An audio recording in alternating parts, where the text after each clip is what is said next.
Hey, John Gardner here with your under 60-second tech tip. Ready, set, go. You think you got an alignment problem? Just go down the road. Put your 2 fingers on the wheel. If it's pulling out of your hand to the right or left, you probably have an alignment problem. But don't hit the brakes. I am, because it's a red light. Ooh, red light challenge. Suspension angles. You actually have toe in and toe out. That's going to cause feathering depending on the angle, depending on which way it's going to go. You got camber in, you got camber out. That's negative, that's positive. That's going to wear either on the inside or the outside of the tires. And you have caster. Caster's where the wheels are set back, kind of aids in steerability, not a tire wearing angle, but just going to pull to the least amount of caster and the most amount of camber.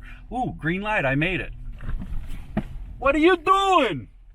Under a minute.